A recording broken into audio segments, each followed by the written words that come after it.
Ça, c'est un nouveau semoir avec une particularité, c'est de fonctionner selon le principe du disque incliné, du bras poussé, c'est-à-dire type la brouette.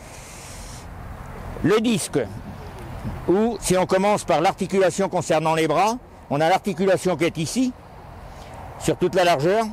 Le bras est fixé sur des brides avec des évis de gomme, c'est-à-dire des tampons de caoutchouc, il y en a 4. C'est ce qui assure la stabilité par rapport au sol après avoir stabilisé le châssis du semoir à partir des bras du tracteur, à partir des roues de portance à l'arrière. La ligne de semis. Donc on a un disque ici qui a 7 degrés d'ouverture, 22 degrés de couche, ce qui fait que le point de résistance, c'est entre mes deux doigts. On va dire c'est l'avant du disque.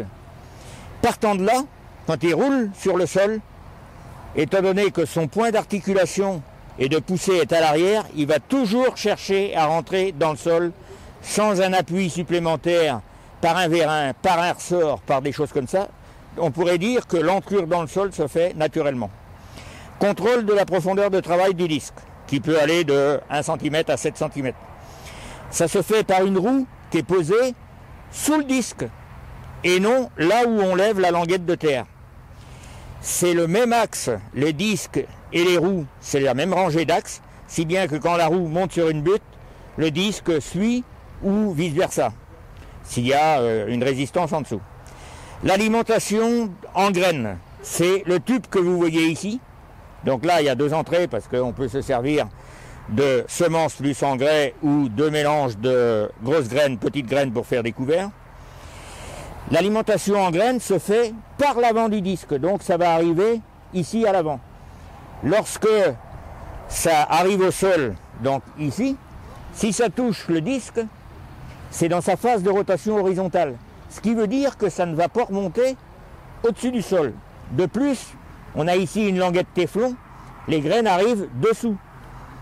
Pour cette languette téflon, on a créé un dispositif spécial qui se met ici et on peut faire un apport d'engrais starter liquide en même temps. Ça ne tombe pas sur les graines, mais c'est injecté, ça projeté sur la terre de chaque côté. Donc, le disque, par son ouverture, a levé une espèce de languette de terre qui va retomber naturellement pour recouvrir les graines, mais ensuite, qui est rappuyée par cette roue à 2 bosses qu'on a fait développer. Alors, en roulant au sol, elle va pousser la terre sur l'extérieur, l'autre côté aussi, et en garder au milieu. Et de plus faire un espèce de petit chapeau. Et quand on est en conditions humides, on a une espèce de bosse. Et les excès d'humidité s'en vont de chaque côté et non directement sur la graine. Particularité également, c'est qu'à partir d'une manivelle qui est située ici, on peut déplacer toutes les roues de manière à, en conditions sèches, tasser la ligne de semis, et en conditions humides, elle a déplacé pour porter sur une zone ferme, dure, sans bétonner le dépôt de graines. Donc, laisser les graines dans un milieu aéré, ce qui favorise la germination et son développement. Et pas de battance parce que le profil de la roue a fait que ça reste grumuleux en surface et non tassé par une surface plane. La roue est portée également par un bras du style, comme pour le disque, la brouette. Ça veut dire que naturellement, la roue porte le sol et est incitée à rappuyer la bande de semis. Le principe de transport et de réglage de profondeur, de stabilité de la machine, si vous voulez, c'est un bogie. Pourquoi c'est un bogie? Parce que, de plus, c'est des essieux réglables. Donc, avec des roues, ce que j'appelle bossues, on peut les régler de manière à ce qu'elles roulent non pas sur une ligne de semis, mais entre les lignes de semis, que ce soit pour les uns ou pour les autres. Étant donné qu'on a un bogie, pendant le travail et en déplacement sur route, on a un amortissement des chocs et finalement on a une stabilité sans vibration de la réserve de semences qui fait que quand on a des mélanges de semences de couvert, on n'a pas de tassement ou de mauvaise répartition des semences. La trémie. Pourquoi la trémie est à l'arrière? C'est pour donner la possibilité de l'emplir avec simplement un fenwick, un mât élévateur, à défaut d'un télescopique, un chargeur de tracteur. Le chargeur de tracteur, quand il est les bras complètement levés, il y a peu de distance entre l'aplomb et le nez du tracteur, et là on peut élever en haut, vider un big bag, avancer avec la fourche à palette, déposer les semences.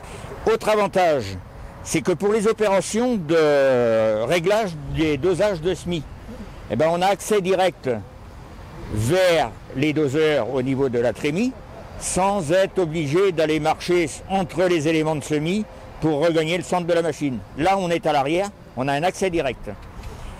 Lorsque le chantier est fini, qu'on veut vider la réserve, c'est-à-dire le reste de semences, eh ben on met un godet de chargeur, un godet télescopique, on met un big bag, ça tombe directement dedans.